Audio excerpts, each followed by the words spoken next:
contorsions à n'en plus finir, des circonvolutions sans fin. On peut vous égarer là-dedans, on vous égare dans un océan de lexical juridique que vous ne comprenez rien. La réalité, c'est que le RDPC, il n'est pas normal pour une association comme le RDPC, qui n'est pas n'importe quelle association, qui est quand même le parti qui préside, n'est-ce pas, la destinée de ce pays depuis plus de 40 ans. Il n'est pas normal qu'entre 2016, 2011 et 2025, 10 ans 14 ans, que vous n'éteigniez, que vous ne fassiez pas vivre, n'est-ce pas, les instances décisionnelles de votre parti, que vous ne teniez pas de congrès. Ce n'est pas normal du tout. Et donc, cet immobilisme-là, ça ne se lit pas que dans le RDPC. Il y a beaucoup qui veulent rentrer dans le comité central. Oui, Jean-François, vous-même, et donc, vous ne voulez pas entrer au comité central? Et même au sein du gouvernement, entre 2000, vous êtes communicant, ça suffit. Entre 2020 et 2025, pas de remaniement ministériel. Vous avez des ministres qui sont là depuis 20 ans, 22 ans. Ils ont presque confondu, n'est-ce pas, le fauteuil ministériel à leur propre maison. Ça ne fait pas de sens. Il y a un immobilisme au sein de l'État, il y a un encroûtement, il y a une fossilisation à la tête de cet État qui dérange. Ça bloque les affaires, ça bloque le pays. C'est verrouillé à tous les niveaux et on est dans un pays qui n'offre plus de perspectives et ça ne peut que susciter des réactions comme celle de Léon Teller Onana et qu'il faut comprendre malheureusement. Voilà, Aloïs Onana, lorsque Léon Teller lançait cette aventure, on va le dire d'abord comme ça, il a dit qu'il voulait un congrès. On lui a dit non, on a prorogé, le bureau politique s'est réuni le 3 novembre 2016. Maintenant, il revient, il dit non, cela, il y a caducité du mandat des membres, ceux qui ont assisté à ce bureau politique-là, ce jour-là, et également le fait que le quorum n'était pas atteint ce jour-là. Donc il s'appuie sur ces deux éléments pour exiger la nullité de toutes les résolutions prises ce 3 novembre 2016. Alors, je pense que l'action de Léon Teller Onana est une action qui aurait pu prospérer si on était dans un État normal, avec une justice juste, qui respecte ses propres textes. Mais seulement, l'action de Léon Teller n'a pas toutes les chances de prospérer. Ce qu'il a réussi entre-temps à imposer aux Camerounais, c'est et son nom et son image. Et puis, il a réussi à faire comprendre à l'opinion nationale et internationale que le RDPC est un parti qui ne respectait pas ses propres textes. Et donc, voilà un peu les éléments sur lesquels il a réussi à imposer, secouer le RDPC pour qu'il se réajuste. Et ce qu'il ressort en filigrane ici, c'est un peu, en quelque sorte, l'égoïsme du président national du RDPC. Un égoïsme qui aurait pu être évité si il avait procédé un peu comme l'ANC. Regardez, depuis pratiquement 31 ans, c'est le même parti qui est là. Mais sauf que, oui, ça bouge au point où entre camarades, on ne se donne pas des cadeaux. Vous vous souvenez que entre Jacob Zuma et celui qu'on a presque chassé parce qu'il était impliqué dans la corruption. Vous voyez qu'entre dans leur parti, ils ont pu se tenir un langage de vérité. Et ce langage de vérité là semble être vécu au sein du RDPC, mais sauf qu'il s'est fait en sourdine. Lorsque j'ai lu le communiqué de Léon Teller, la première phrase, c'est que nous sommes un certain nombre à demander la tenue du congrès. Traduction, il n'est pas seul. Il y en a qui le soutiennent en back-office et qui préfèrent le voir agir en leur propre compte. Et donc, forcément, je pense que Léon Teller n'agit pas forcément seul. Forcément, je pense bien qu'il y a d'autres forces souterraines qui, ayant été émasculées par le régime, préfèrent avoir une espèce de porte-parole. Ils savent pertinemment que ça ne peut aucunement prospérer et que même au niveau de l'ECAM, on a rappelé l'article, je crois, 122 alinéa de rien qu'à ce niveau-là, Léon pratiquement, il ne peut pas parler au nom du RDPC, sinon il faudra tenir un congrès. Bon, là, disons que Léon est dans j'ai choisi l'animation de la vie politique. Et puis, il faut rappeler également qu'avant lui, il y en a qui ont été un peu ainsi, notamment c'est de loi Bidon, en 2011, il fait partie de ceux-là qui ont également secoué le RDPC et qui aussi après ont été gentiment écartés. Donc, l'action qu'il a entreprise, le recours ne peut pas prospérer parce que justement, en face de lui, il a une justice qui sait personnellement que ça ne va pas et préfère fermer les yeux sur l'injustice. Question de faire, de faire plaisir au prince. Donc, ce qui va manquer à Léon Teller, ce n'est pas tant l'adhésion du peuple. Il y en a qui apprécient ce qu'il fait. Ce n'est pas le manque de soutien au sein du parti au pouvoir. Il y en a qui le soutiennent et qui préfèrent le laisser agir ou alors qui préfèrent lui apporter quelques conseils souterrains. Mais ce qui va lui manquer, c'est justement ce que son parti a créé en une quarantaine d'années, à savoir une justice qui soit à ses ordres. Le risque également qui peut être vu, c'est ce qu'on a vécu en Tunisie entre Ben Ali et Habib Bourguiba. Et donc, on redoute que quelqu'un saisisse les revendications de Léon Teller parmi les consultations qu'on fait actuellement au palais et les récupère pour propre compte. Donc, Léon peut abattre un travail qui profite à un autre. Parce que d'autres peuvent récupérer. Oui, d'autres peuvent récupérer sans l'osier. Parce qu'il y a une évidence. Lorsque vous avez la chance de rencontrer quelques voix puissantes du RDPC, il est difficile de trouver parmi elles des gens qui soient en ordre de sainteté avec Ferdinand Ngongo, premièrement. Il est rare de trouver des voix qui soient en accord parfait avec le système, n'est-ce pas? Et entre eux, vraiment, il y en a qui ont le courage en privé de se libérer et de dire certaines choses qu'on ne peut pas vraiment prononcer en public. Disons qu'on a donc atteint pratiquement ce mur-là. Et il faut donc quelqu'un au sein de leur parti qui viendra revigorer ce parti-là et l'amener à challenger. Tant qu'il y aura ce statu quo, eh bien, ça fait l'avantage du camp d'en face qui continue à faire des tractations. Et en face, justement, comme ils ont déjà pratiquement l'adhésion du peuple, qui a soif de changement. Changement du visage, changement du système. Parce que le système qui est en place, c'est un système C'est possible les deux? C'est possible, je crois. Même si c'est un peu difficile. D'abord le visage. Parce qu'on a en face de quelqu'un qui n'a de cesse de nous a prouvé depuis très longtemps que lui, ce qui le préoccupe, premièrement, deuxièmement, et pour toujours, c'est le pouvoir. Si vous lui parlez d'autre chose, eh bien, vous aurez des ennuis. Il y en a ceux qui ont lu les livres de Marafa peuvent vous trouver des anecdotes assez importantes à l'intérieur. Ce qui préoccupe le président Biya, ce n'est pas tant la gestion du pays, c'est comment je fais pour rester le plus longtemps au pouvoir. Et donc, ça peut être l'handicap qui peut nous empêcher d'avoir un nouveau visage. Maintenant, pour qu'il y ait un bousculement, il faudrait qu'il vienne de l'intérieur. C'est en cela que on peut apprécier l'action de Léon Teller. Ça peut-être pousser d'autres voies dynamiques, tonitruantes, à poser des actes, j'ai failli dire répréhensibles, c'est-à-dire forcer le chef à céder la place. Ça, c'est le travail, c'est l'impossibilité qu'on a envie d'encourager. Amener certains à l'intérieur, à faire comme certains ont fait à l'ANC, c'est-à-dire que lorsqu'il y a un chef qui ne peut plus apporter des résultats pour le compte du parti, eh bien, on trouve un moyen efficace pour l'écarter et trouver quelqu'un d'autre qui va défendre la position du parti. Pour le moment, ce n'est pas, je veux dire quoi, il manque du courage, mais il ne manque pas de la ressource. Au sein du RDPC, il y a des intelligences capables de remplacer Paul Biya et d'agir avec efficacité. Je pense souvent au cas de Abiy Ahmed en Éthiopie. Lorsqu'il est arrivé, on a dit, ben non, c'est quelqu'un du régime, il ne pourra pas faire... Sauf que lorsque Abiy Ahmed est arrivé... Voilà pourquoi je vous ai demandé, est-ce que c'est forcément les deux, et le visage et le système? Est-ce que c'est...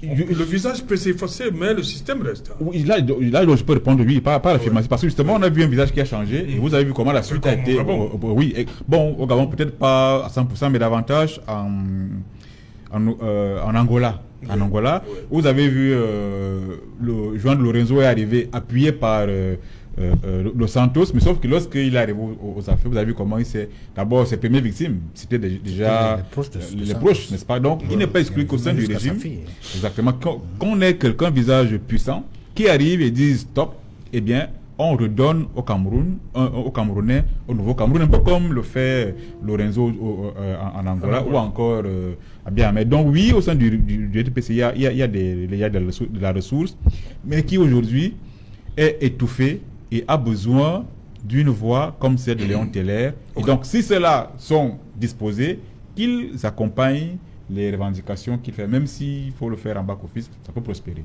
Voilà. Joseph Tafo, est-ce que tout ceci ne part pas du fait que ça a trop duré, le congrès? Parce que c'est la première revendication de Léon Teller, c'était l'organisation d'un congrès. 14 ans, c'est énorme.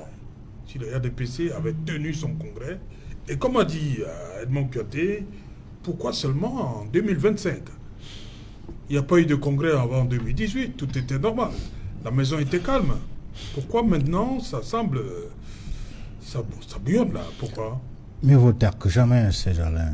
Et puis, il n'y a pas de limite à l'intelligence de l'être humain. C'est-à-dire qu'à tout moment, quand vous constatez que c'est sclérosé à côté de vous, il y a un temps pour tout. Et puis, avant 2018, il n'y avait pas un Léon Teller qui existait. Et donc, il était à l'AFP. Et ouais, on a vu. Il était à l'AFP. Il n'y avait pas de courageux. Il n'y avait pas encore de courageux pour lever le ton. Il faut quand même préciser que les dernières assises du bureau politique de RDPC ont eu lieu le 3 novembre 2016. Ça fait 9 ans quand même. Pour une structure politique. Est-ce que vous ne voyez pas, vous qui êtes exigeant par rapport au temps, c'est exactement 5 ans après. Il a fallu qu'on tienne ce bureau politique. Parce qu'on tenait quand même compte du temps pour le mandat. Sauf que même après les 5 ans là, c'était déjà expiré, le délai était déjà expiré pourquoi il n'y a pas eu ce bureau politique en 2017 ou bien en 2015? Bon, pourquoi avoir seulement choisi 2016? 2016, parce qu'en réalité, c'est cette année-là que le mandat du précédent bureau politique est arrivé à expiration. Voilà. Ça, c'était mais beaucoup plus quelques mois avant. En septembre 2016. Donc ce serait donc attendu à ce que la même chose. Mais ce qui est curieux, c'est ce que je ne comprends 2021. pas. Oui, ce que je ne comprends pas, c'est que je n'ai pas envie de dire que le bureau politique a induit le président de la République en erreur. Parce qu'il faut dire que ce bureau politique est présidé par le président de la République. Et eux-mêmes, dans leur définition, ils disent qu'il est chargé d'assister le président dans la conduite des affaires du parti, en dehors des réunions du comité central. Ça, c'est la définition du bureau politique. Et ce bureau politique est présidé par le président national. Mais de l'autre part, ils disent que c'est ce bureau politique qui prépare les échéances électorales, définit les stratégies de la campagne. Donc vous pouvez comprendre que c'est pour ça que je dis en première partie que ce que Ngongo fait là, il se présente comme si c'était le président national du RDPC. Parce que ce qu'il est en train de faire, selon les textes, comme vous dites, c'est le bureau politique qui devrait... Qui devrait le faire. C'est eux qui définissent ça. C'est eux qui font cette définition. Et donc si depuis 9 ans ils n'ont pas siégé, ils pensent que c'est aujourd'hui qu'ils vont siéger et que M. Yenga estime qu'il va nous donner une autre explication. Je ne sais pas comment est-ce qu'on va comprendre ça. Mais pour une structure normale qui se respecte, quand même, faire 9 ans sans siéger, et qu'on nous dise qu'on a siégé le 3 novembre et donner la possibilité au Congrès de proroger le mandat ad vitam aeternam, est-ce que politiquement, du moins pour quelqu'un qui a un sens raisonnable, est-ce que ça fait sens, si je peux le dire comme ça? Donc c'est difficilement compréhensible. Vous faites 9 ans, vous ne siégez pas, mais vous estimez que vous pouvez prendre des décisions valables, même déjà sur le plan sur le plan temporel. Ça fait problème. Au lieu de parler même des compétences de ceux qui sont appelés à siéger. Ce bureau politique dont on parle aujourd'hui, est-ce que le quorum est encore atteint? Est-ce qu'au moment où ils prenaient des décisions, aujourd'hui il y a des personnes décédées, même jusqu'à cette période-là, il y a des décédés, il y en a qui sont en prison. Est-ce que le quorum était atteint même déjà? Parce que j'ai posé un premier problème en première partie. Ça vous a perturbé. Maintenant, je laisse ce premier problème. C'est-à-dire que le délai, il n'y a aucun texte qui précisait qu'à passer le délai requis de la prorogation, ce bureau politique peut se réunir dans la légitimité. Il n'y en a pas. Mais je laisse ce côté-là. Je reviens sur le plan du quorum. Est-ce que le quorum était atteint? En 2000, a été atteint. En 2016, au 3 novembre, quand le président de la République préside le bureau politique au Palais de l'Unité. Il y en a qui sont décédés. Il y en a qui sont en prison pour un bureau composé de 23 membres. Quel est le quorum qu'il faut atteindre pour prendre des décisions qu'il fallait prendre? Admettant même qu'ils étaient encore dans les règles, est-ce que le quorum était atteint? Donc vous comprenez, c'est pour ça que je dis, je ne suis pas d'accord avec Aloïs quand il dit que Léon Télé fait de l'animation. Non, il ne fait pas de l'animation. Il éveille votre conscience. Et même vous devez prendre conscience de cela. Vous ne pouvez pas être dans une structure qui fait 9 ans sans siéger. Quand même. Et, entre-temps, c'est vous qui dites que c'est ce bureau politique qui coordonne les activités du parti, qui définit les orientations politiques, qui veille à la mise en œuvre des décisions prises par les organes, par les organes supérieurs. Ça, c'est leur définition. Ce n'est pas nous qui donnons cette définition. Ça veut dire que depuis 9 ans, il n'y a eu aucune activité du parti à coordonner.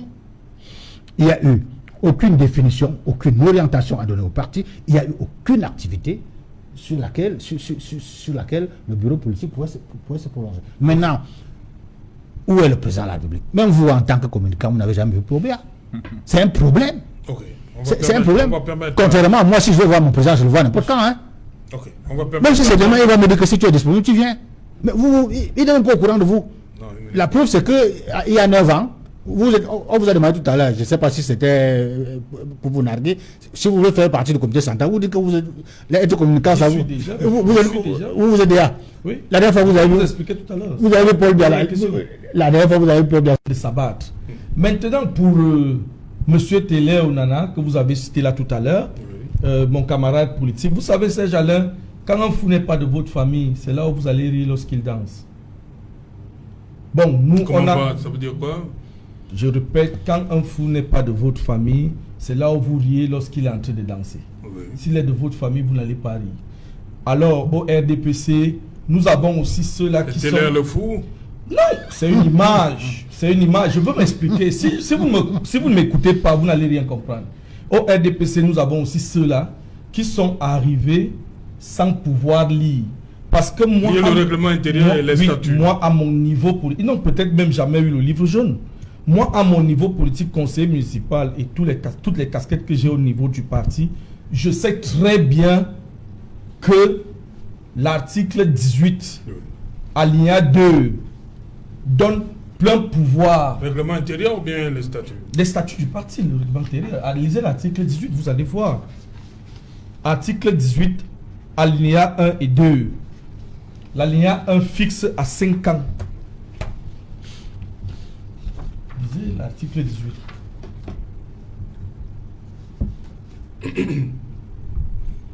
On parle du Congrès, hein?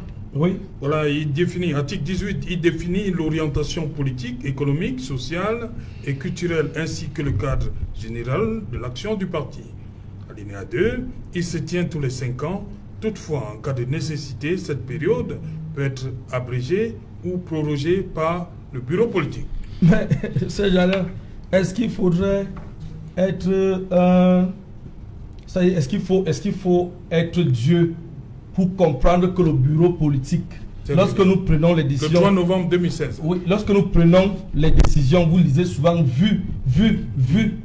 Les gens ne lisent pas souvent le haut là. Vu l'article 18, vu l'alinéa 2 de ce même article, ainsi de suite, lorsqu'on prend une décision. Donc, moi, j'ai comme impression qu'il y a par moment l'agitation politique, surtout de ces jeunes qui viennent d'arriver et qui ont pu avoir des postes. Donc, je voudrais dire aux Camerounais que le RDPC est bel et bien dans sa logique et le chef de l'État n'est pas un petit lorsqu'on parle quand même de politique dans le monde entier. Donc, le chef de l'État ne peut pas descendre aussi bas. Il sait bien ce qu'il fait. Donc, ça, c'est pour répondre en ce qui concerne M. Télé Onana, que c'est un non-événement. Maintenant, pour... Il a annoncé qu'il est candidat. Bon, lorsqu'il annonce cela, les statuts du parti disent que seul le Congrès fait de vous un candidat. Et le Congrès, il dit donc que le Congrès n'a pas fait. Qui convoque donc aussi le Congrès? Ils annoncent seulement candidat. Qui convoque donc son Congrès s'il est capable de convoquer le Congrès? Vraiment, je voudrais dire aux jeunes, c'est certains jeunes qui font en sorte qu'on ne fasse pas confiance dans ce pays, Serge Alain. Parce que le pays, être jeune, c'est être dynamique. Oui, on le comprend, mais c'est aussi être professionnel, administratif, savoir lire les textes du parti et éviter l'agitation. Moi, je crois que c'est ça la jeunesse que nous voulons au Cameroun. Si nous autres, nous ne faisons pas cela, c'est tout simplement parce qu'on évite l'agitation. Nous voulons marcher selon les textes. Les textes du parti font du candidat Paul Biya, président national, candidat naturel. Naturel. Et nous le savons. Si vous êtes trop fâché... Une minute. Le docteur Rifoué, il y a 2 jours, disait que c'est candidat potentiel. Vous dites naturel. Oui, c'est la même chose. C'est blanc, bonnet, bonnet, blanc. C'est la même chose? Oui, c'est blanc, bonnet, bonnet, blanc. Vous savez, Serge Alain, potentiel et naturel, tout le monde, potentiel, pourquoi? Quand vous êtes le monsieur Paul Biya, vous voyez potentiel. Mais quand vous êtes monsieur Yenga, vous voyez naturel. Ah bon? Oui, potentiel, c'est que le président peut décider autrement de lui-même. Mais naturel, c'est que je ne peux pas décider à la place du président. Donc pour moi, le président est déjà naturel. Mais pour le président, il est potentiel. Parce qu'il avait si bien dit, j'attends 2025 pour savoir si je pars au village ou si je reste. Donc c'est en ce moment-là qu'on parle de potentiel. Quand vous êtes du côté de Paul Biya, vous parlez de potentiel. Quand vous êtes du côté de Yenga, qui est un simple militant, vous parlez de naturel. C'est ça. Maintenant, vous n'êtes pas un simple militant, hein, Jean-François. Oui, c'est vrai. Vous êtes conseiller municipal. Hein? Oui, je suis conseiller municipal. Vous avez été élu, RDPC, oui. Bon, maintenant... Vous avez déjà affronté le suffrage. Justement, plusieurs fois. Je voudrais aussi rappeler que ceux qui sont en train de partir, ces gens-là... Ah, les gens quittent le navire. Lorsque vous avez adopté un enfant, et que cet enfant vous signale qu'il atteint la majorité, qu'il voulait aller prendre sa maison, il faut être méchant. Oui. Pour refuser que cet enfant s'envole, développe ses propres ailes et puisse s'envoler. Donc le RDPC ne peut souhaiter que bon vent à cela. C'est le dernier de nos soucis. Donc ceux qui parlent d'ingratitude, tout ça, n'ont pas raison. Chez nous, je ne dis pas qu'ils ont raison, à chacun d'en juger fort opportunément. Ce que je voudrais vous dire, c'est que moi, en tant que conseiller municipal, la lecture que moi je fais et le travail que nous abattons sur le chantier politique, aller au nord, pour ce qui est du nord, regardez les élus, que ce soit au niveau des députés ou des maires, le RDPC a presque tout raflé. Vous pensez que nous pouvons nous agiter? Il faut d'abord noter que ces partis-là bénéficient de l'appui stratégique, de l'appui diplomatique, de l'appui logistique au moment des élections, et que sans le RDPC, ces partis-là ne seront pas ce qu'ils sont aujourd'hui. Et reconnaissons aussi que certains partis veulent même rejoindre le RDPC, ils souhaitent même rejoindre le RDPC. Donc, pour moi, pour ma part, Monsieur Paul Biya, son Excellence, président de la République et candidat naturel du RDPC, ne souffre d'aucun problème. Que les Camerounais ne s'agitent pas. Moi, j'ai même comme impression que ces départs posent problème beaucoup plus à l'opposition, parce que depuis ces départs... donc vos alliés vous lâchent, c'est l'opposition qui est en partie. Ils donnent l'impression, j'ai l'impression que d'autres opposants sont noyés. Ça, j'allais regarder la scène politique. Vous ne voyez pas que c'est comme si d'autres opposants se sont dilués dans l'eau. Vous n'avez pas l'impression qu'il y a des opposants qui se sont perdus depuis que ceux-là sont partis. Ils ont donc... En fait, c'est ce qu'on appelle le grand jeu. Donc votre allié, tu veux comprendre, un allié vous quitte et ça dérange les autres? Mais vous savez qu'au pays des aveugles, les borgnes sont rois. Oui. Lorsque un type qui était chez vous, vous le nourrissez, vous ne savez pas que s'il part de chez vous, il peut faire pression aux autres parce qu'on a peur de lui. Que ce monsieur marchait avec le grand frère là. Comme il est parti là, il peut être dangereux pour nous. En fait, c'est ça le problème. Voyons ça très clairement. Voilà, d'abord, Edmond Kouyaté, tension, concertation, comme on le voit depuis quelques jours, du côté de Yaoundé, ces tensions. Est-ce que ça traduit, de votre point de vue, en tant qu'analyste, observateur bien averti de la chose politique au Cameroun, une certaine fragilité dans le RDPC? Serge Alain, je vais vous dire une chose. Vous savez, il faut déjà prendre le RDPC comme un édifice. Mais un édifice qui ne tient qu'à un lien, un ciment. Ce ciment s'appelle M. Paul Biya, président national du RDPC.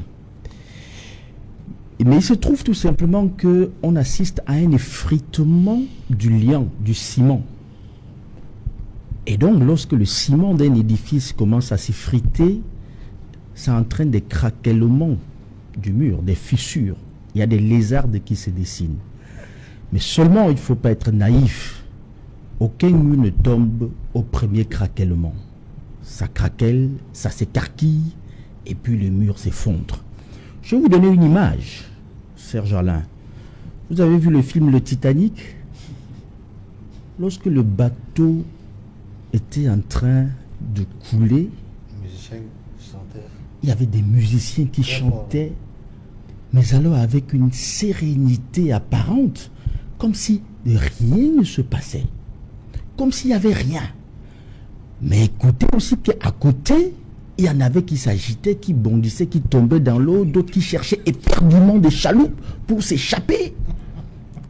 Si vous voyez, si vous rapprochez ces deux images, vous allez comprendre, n'est-ce pas, l'antagonisme des deux événements, ou alors le fil harmonieux dans des événements qui se déroulent en ce moment. Ceux qui se précipitent à quitter le bateau, ceux qui, par des contorsions, et je dirais des circonvolutions langagières, essayent de... C'est eux que vous comparez à ces musiciens du Titanic qui jouaient la musique? Oui, ils donnent l'impression d'une sérénité apparente. C'est comme s'ils ne sont même pas conscients que le bateau est en train de chavirer. C'est comme si, non, calmez-vous, tout va bien, il n'y a pas de problème. C'est comme ça qu'il faut voir un peu ces choses-là. Et vous allez voir... mon ami Eyenga, il essaye dans une contorsion de vous expliquer, n'est-ce pas, les problèmes administratifs, les rencontres administratives. Il est même dans un style qui frise presque le loufoque et l'ubuesque en vous disant que on a convoqué des gens, ils ne sont pas venus, peut-être qu'ils ne sont pas venus. Non, ça ne veut absolument rien dire. Écoutez, Serge Alain, en quelle qualité et titre, sinon pourquoi est-ce que le SGPR va convoquer à la fois les élus des régions et les membres du gouvernement de certaines régions tour à tour? Il le ferait pourquoi? Que M. Yenga veuille nous faire croire que non, c'est administratif.